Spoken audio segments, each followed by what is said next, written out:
Have you been injured in an accident at work lately? Because if you have, call Team Die Gurren. Because who the hell do you think I am? You need to believe in the you that believes in yourself, that believes in that alternate version of yourself after the time skip, that believed in that colleague that you didn't really like at work, who believes in your dog, who believes in your future, who believes in saving the universe, who believes in yourself.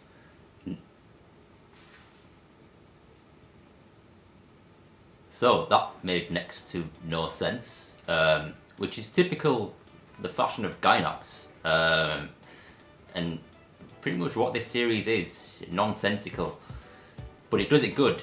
It does nonsensical good. If you've seen Fooly Cooly, then you will be able to appreciate something like this. If you've seen Kill la Kill, which I believe is Studio Trigger, but I believe Studio Trigger is a branch of Gainax, and it kind of is in the same vein. I know it's the same director. Imaishi, I don't remember his name, but it's the same director of from Kill la Kill. If you like Kill la Kill, then go back and check this out too. Gurren Lagann, that's going to be my review today. I really like this Ultimate Edition. I don't regret buying it. This series was good. This series was very good.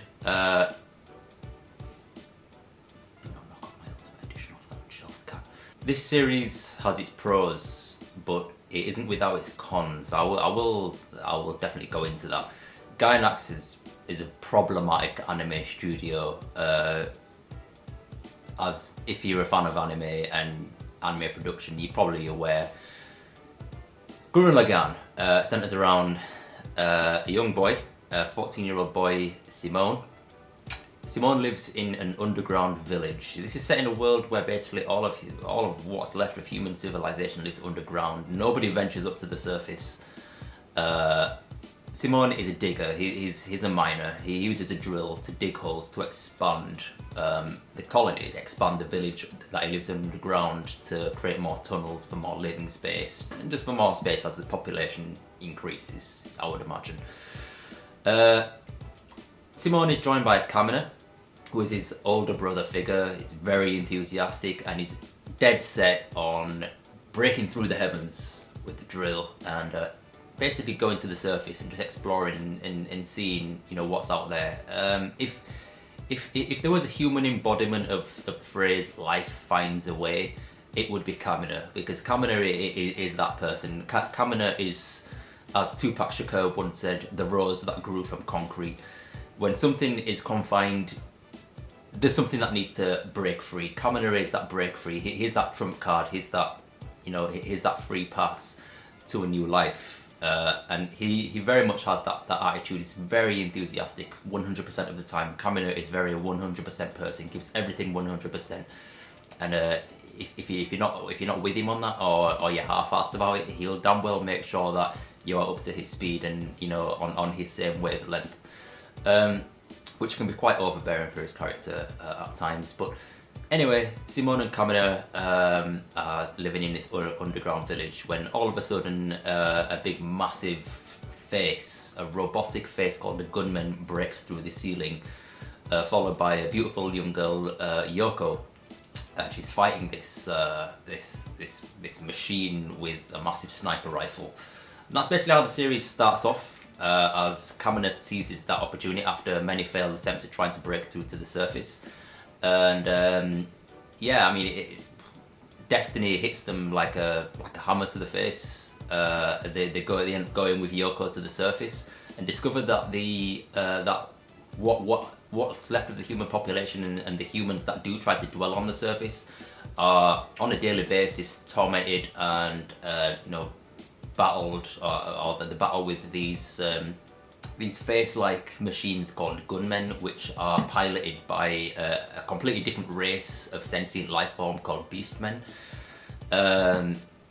Nobody really knows why they're doing this, but one thing that is for certain is that the world is controlled and ruled by the Spiral King. We don't know why. We don't know why humans are forced to live underground.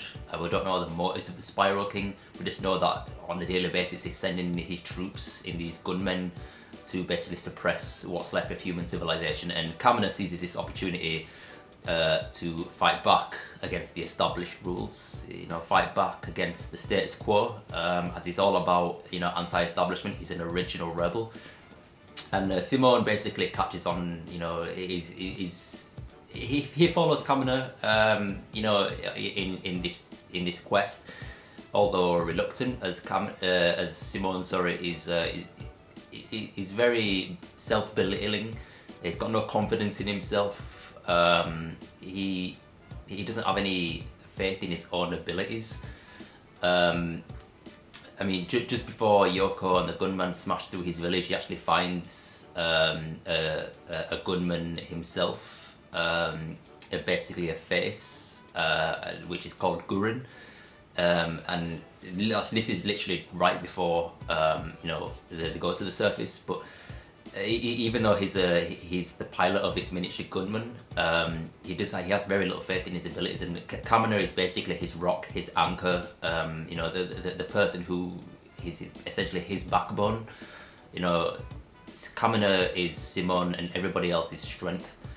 And gradually through the series, we get to see Kamina leading this force against the Beastmen, and essentially waging an all-out war to kind of retake the globe, retake the Earth from the oppressive rule of the Spiral King, without going into any spoilers, obviously. But it's basically a war for supremacy, with Kamina being the spearhead, the drill head, I guess you could even say, and Kamina basically thrusting all his faith and having complete and utter confidence in Simone's abilities and helping Simone develop as a person.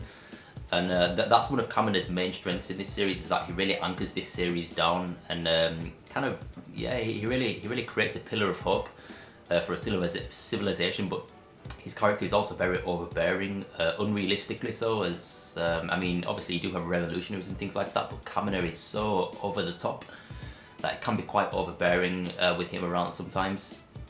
Obviously, without going into spoiler territory, later on in the series there is actually a time skip where we get to see some of the characters, Simone specifically, develop a lot more. His character is probably one of the most well-developed characters in this series. Yoko, on the other hand, doesn't really develop much. She mainly just serves for fan service and gynaxing, which is a term basically coined by us, the fan base, for gynaxing using you know, their signature boob jiggle physics. Gynaxing. So that's basically what Yoko is. Yoko is an interesting character to a degree, but mostly she's just kind of there for fan service, which I thought was quite disappointing. But Simone now is a very interesting character. As they journey on, they get to meet more people. The Kamina takes over another gunman, which he names Lagann, joining Simone's Gurren with Kamina's Lagann, creates Gurren Lagann, hence the name of the series. That's the titular mech in this series, as Simone's mech has the unique ability to be able to merge with any other gunman, basically absorb that other gunman's strength or enhance that other gunman. That is Simone's mech's special unique ability, which allows for really interesting elements within this series where mechs are constantly transforming or combining, and then transforming again once they've combined. The scale and the scope of this series is astronomical. I guess you could argue near infinite, as towards the end of the series, you know, the scale and the scope that the battles are in are just literally massive, like beyond, you know, physical comprehension. But what track was I on? Yeah, this series is crazy. My brain is kind of fried. Yeah, the characters. There's a very well-rounded selection of characters. Quite a lot of characters in this show, but the characters that there are, many of them do get their spotlight, and you do get to kind of like a lot of the characters. Some characters don't get some spotlight, which is, you know, quite disappointing sometimes. Sometimes you can feel that the screen is quite bogged down with too many characters, you know, doing unnecessary things. Props to Viral, who's kind of like the main, kind of like Kamina's arch rival in this series. He's a beastman, and he's kind of the beastman that's mostly primarily focused on. I kind of like how his character develops within the series, and I kind of liked him as like an arch rival villain-esque. character basically working on behalf of the Spiral King. One other character who I feel was noteworthy in this series was Nia. Now, I'm not going to tell you who Nia is, as telling you who Nia is in itself a spoiler. But Nia is a very interesting character, and the way she progresses through this story and what she ultimately, becomes, and how her character comes into fruition, I thought was nothing short of sublime. I thought it was absolutely brilliant. But like I said, this series has its pros and it has its cons. Its cons is its inconsistent animation style. There's only a few examples that you can really pull from this series where you can see that the animation is inconsistent. The biggest example of that is episode 4. Very controversial episode where the animation style dips from fluid, excellent, just very typical Gainax, fantastic animation, to borderline fan-made Flash animation, and I'm not even exaggerating when I say it looks like Flash animation. Episode 4 was bad, was very bad, and what didn't help with it as well is that it actually introduces some characters which become very important later on in the series. So their introduction was overshadowed by the fact that the animation of the episode completely took away from the story and just my engrossment of the series, which really threw me off for a couple of episodes and kind of made me. I was kind of rushing through the series. I mean, I finished this series very quickly within the space of a couple of days. 27 episodes in a couple of days. I found myself just kind of rushing through the series, like, can I just get to a point where I'm actually going to start to enjoy this? And it is actually the point at which the time skip occurs that does actually start to progress very fast, very, very, very fast. And it did really help the series. One character, Kitan, the blonde-haired guy, I didn't really like what his character became, as he ultimately becomes a replacement for a very important character who only existed early on in the series. Without going into any spoilers, if you know what I'm talking about, if you've seen this series already, Kitan becomes a replacement for a very important character, and I didn't feel it really worked, as he was already his own character as that character who didn't exist after the time skip. As he already existed, like Kitan and this other character had already interacted, and I didn't like to see Kitan become this character after the time skip and replace him. I didn't like that. But for all its faults and its kind of lack of character development in some places, and the over the top story, I didn't feel that this series suffered in terms of its pacing. I felt that the time skip came at the right time, as I felt like even if it had dragged on for maybe 2 or 3 more episodes, the pacing would have, suffered. But I do feel that this series was very well paced, and again, the scope at which it ends up is just astronomical, literally. But yeah, very interesting cast of characters. Very, very, very brilliant art style. I love the character designs of the mechs, of the characters, of the environments that they're in. Just the conceptuality behind the whole series, and just the way everything's composed in the series, like the composition of everything in the series is fantastic. The mechs themselves, and there's kind of like a blend between them being mechs and them being quite, I guess you could say not sentient, but they're very fluid. They're not like robots, like very minimalistic moving. But they're very fluid, and they move almost like they're like animals. And all of the mechs are kind of based around a central face. Like it's brilliant how the mechs have been designed in this series. And ultimately, I enjoyed this series.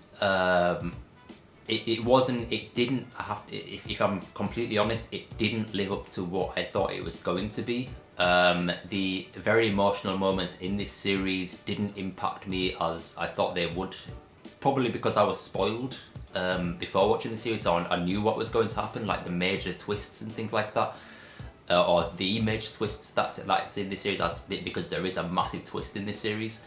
I'd already been spoiled for that, so it didn't surprise me. I feel that if I didn't know, and if I went into the series blind, then it might have impacted me a little bit more. But knowing the twist beforehand, like I knew it was coming, you know, it wasn't as emotional as I'd hoped, which kind of impacted my enjoyment of the series a little bit. I enjoyed the series, but I wasn't on the edge of my seat.